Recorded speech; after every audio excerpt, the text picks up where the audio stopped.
So a couple things about the door. It had a lot of low spots in this top section. You can see how low and wavy it was with these spots that are kept in.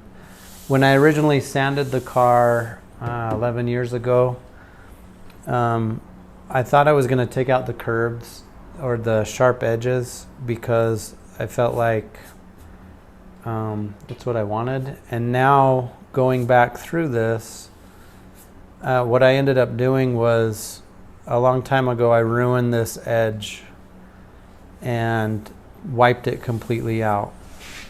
So I took a little bit of fiberglass and I built the ridge back to where it was. I put a little, felt like a little artsy to it.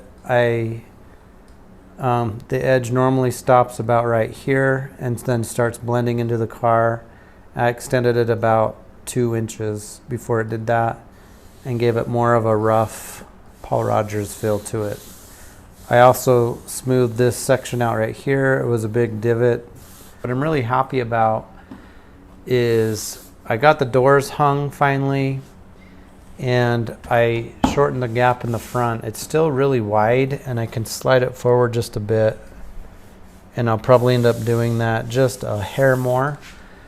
But from here, about the halfway mark up, the fiberglass touched, and so I gapped this. I marked it off and then sanded it and made this gap really even.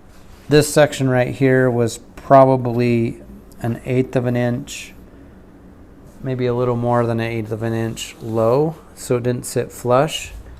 So I'm bringing that so it kind of curves in the belly, and then I'm flaring it back out to meet this panel. And I've added fiberglass to this section.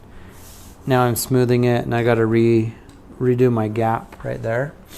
I also have to kind of fill in right here because the door sits just a few maybe 1.5 millimeters or 2 millimeters high right in that corner, so I got to fill that in.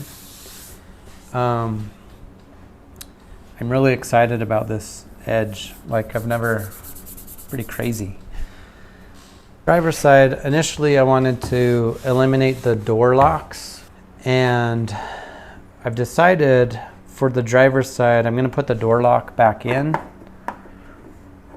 because if I don't do that with my electric locks, I have to find an emergency way in case my battery dies.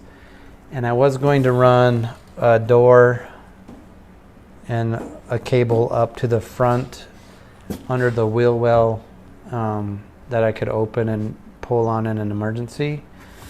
Rather than do that, I'm just going to put the door lock back in on the driver's side. I'll eliminate it on the passenger side. I've started on the bottom now and smoothed it out, and I have a pretty low spot right here. So I just put some thin Bondo on to fill it. Kind of what I did up here. You can just see all the tiny low spots that were just simply in the fiberglass, let alone like the primer coat. So I'll end up sanding that in a little bit, and then I gotta fill these spots in. And lastly, let me show you this. I just went and picked this up from Harbor Freight, straight line sander. So that has sped things up significantly. It's really hard to kind of do a block on the car because there's so many curves, but the hood, the back, the tops, and these sides really sped up with this, and probably gonna save my shoulders.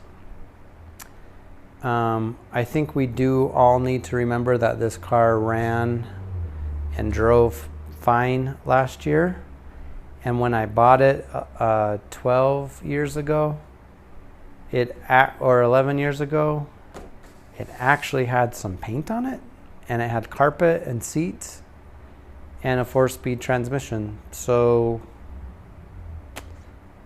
I still don't know why I did this.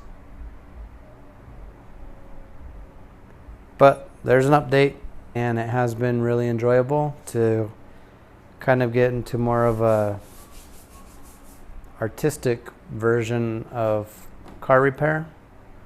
I'm really enjoying it so far.